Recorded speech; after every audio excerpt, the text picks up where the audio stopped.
Greetings, beautiful earthlings. My name is Star. If you are new here, I don't know how you found me, but I am super grateful to have you. And if you are returning, y'all the real MVP, you already know.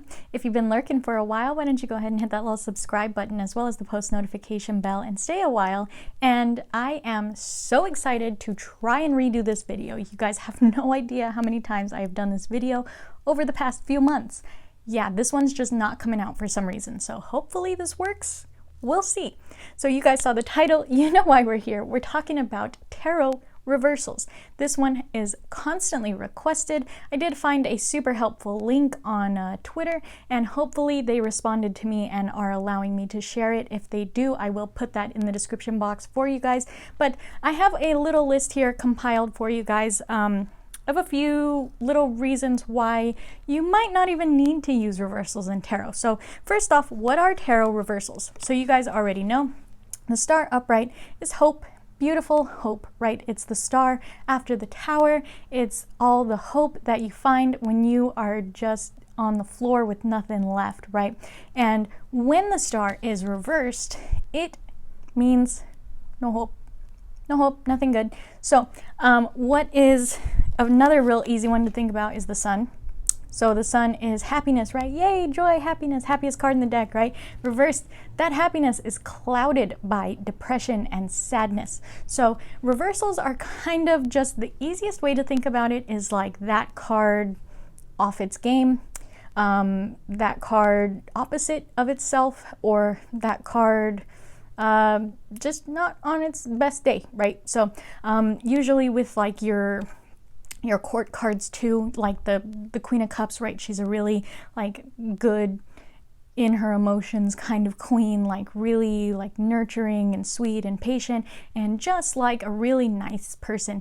And you know, on her bad day reversed, she's not a very nice person. She's a little cold and emotionally distant and just not all there, right? So that's a real easy way to think about reversals if you don't want to go through the motions of actually learning all of the reverse meanings. You can kind of feel your way through them intuitively and think what would be either the opposite of that card or what would this person be like off their game. So another one that my aunt had taught me that I thought was real cool is to kind of imagine these as like a little vivarium, right? Imagine this as like a little tank and there's this person in the tank and there's their whole world. What happens if you take a fish tank and you flip it upside down, right? All the water falls out. That poor fish is gonna fall out. Like there's nothing good coming out of you flipping a fish tank. So what happens here, right? The water is gonna come out. This girl's gonna get knocked all off balance and she might fall on the star, right? Like nothing good is gonna happen when you flip that little vivarium. So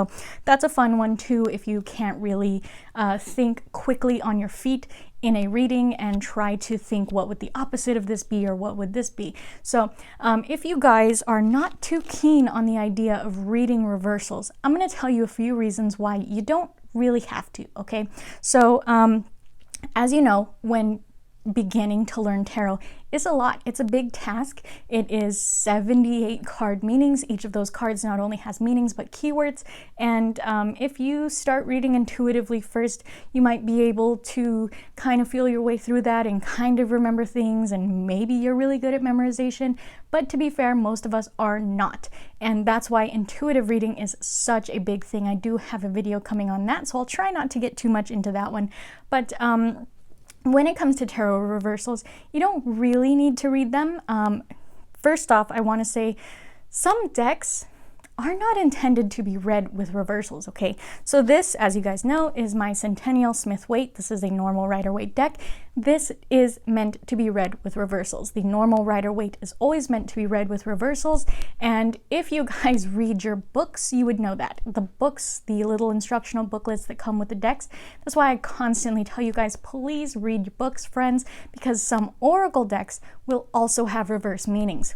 You wouldn't know that if you didn't read the book. So some decks like the Modern Witch and the Cosmic Slumber Tarot that have come from Liminal 11 do not have reverse readings. There are also other oracle decks that do not have reverse meanings. some decks, most decks, I would say probably like 70 to 80% of decks do have reverse meanings and are intended to be read with reversals. So that's very important when learning as a beginner. If you want a good beginner deck that is super user-friendly, real easy to feel through intuitively, really modern, really colorful, really close to the Rider-Waite without being the Rider-Waite, get yourself a Modern Witch deck. That is the absolute best thing you can do for yourself as a beginner. If you love the Rider-Waite, but you just can't quite get around the archaic imagery and you don't want to read reversals and none of these colors are just really popping out to you, that Modern Witch is your best bet to get as close to the Rider-Waite as you can in a modern deck, in a really colorful deck, and without having to read reversals, okay? So that's super important. You guys really need to read your books. Like, that's kind of the very first thing. Like, when you open that deck, you open the box, you see the deck, you see the book, right? Why would you look at the deck and not the book? Please, please, friends, do yourself a big favor. If you have decks sitting around on your shelf that you never looked at the books, please do so. I've been doing so over the past couple of months, rereading all of the books from the decks that I have gotten, and I am real shocked about things I did not know about decks that I've been using for a long time. So it's going to help you out a whole lot, okay? Next is that the tarot is so balanced in the cards that you don't need to read the reversals. What I mean by that is there are just as many positive cards as there are negative cards, and you will still get the message that you are intended to get no matter how you read. So this is, again, important for you to really bond with your deck and really be able to connect with your guides. I have talked about this before, but your deck will learn how you read and cater to that. Your guides will also do the same. So if you're not quite comfortable with reversals or you just don't want to read reversals, first, maybe use a deck that doesn't require reversals. That way you're not stressing yourself out about it. Second, make sure that you're bonding with that deck. I would suggest shuffling in a way that does not give you reversals, right? There is such a way to do so. I have about 2 different shuffling methods that do not produce reversals. So that will also help you out a whole lot so that you're not flipping it. Sometimes even your client will ask why you're flipping it and it's just a big hassle. So either shuffle it so that there's no reversals, use a deck that doesn't have them to begin with, stuff like that. That's going to help you out a whole lot. But remember, your deck and your guides will work with how you read, but it's also important for you and them to have that conversation, and you need to work with them as well. So whatever message you are intended to get, you will still get, whether you are reading intuitively with or without reversals, even not intuitively, just going strictly on the meanings, you will still get the right message that you are intended to get, okay? So the next one is, cards are meant to be guidelines for your intuition and can be openly interpreted with the cards as a springboard for intuitive hits.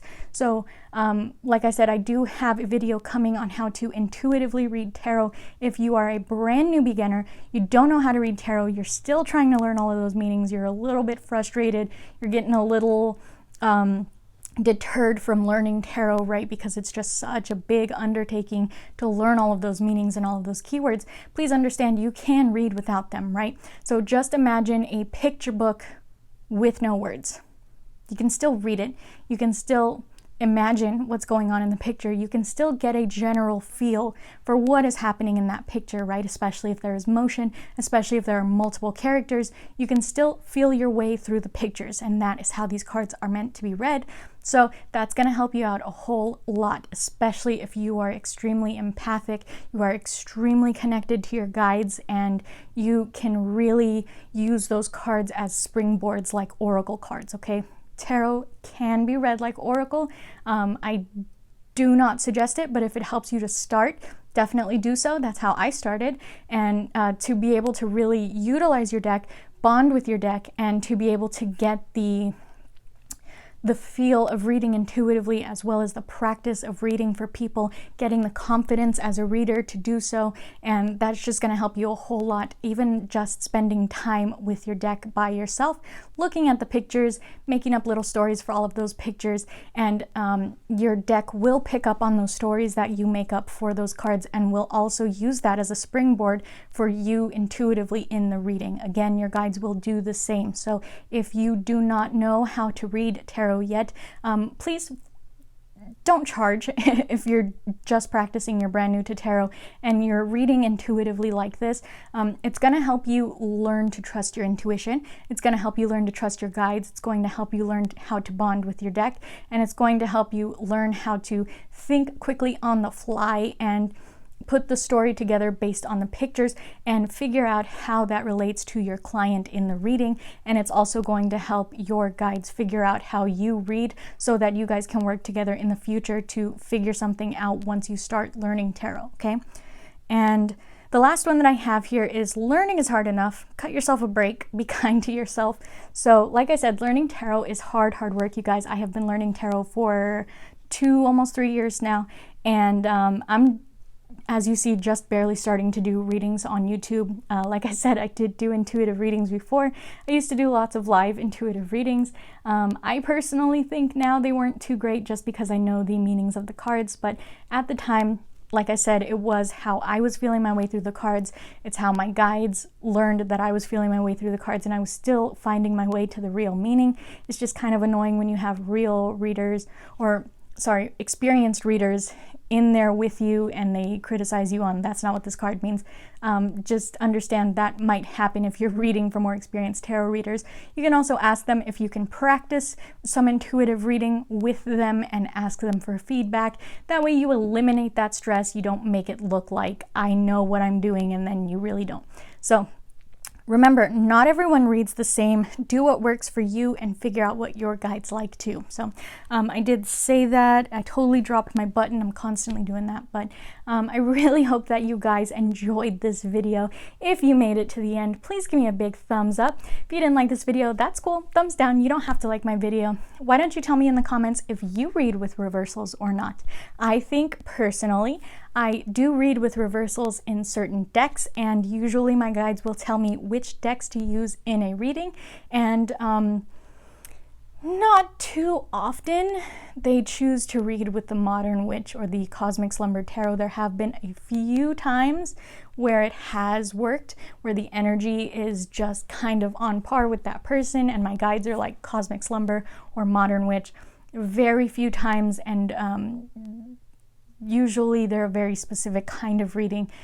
So my Modern Witch and my Cosmic Slumber Tarot for the most part read for me right now, and I feel like that's okay. Like the more bonding we do, that's totally fine. And then once I start getting into more readings, it's just going to be good to have more decks on hand for clarification or whatnot. But I think it's really interesting that my guides choose not to use the decks that don't use reversals, but you know, whatever works. So again, whatever works for you guys. Please don't stress yourselves out, friends. Learning is hard and you are doing amazing.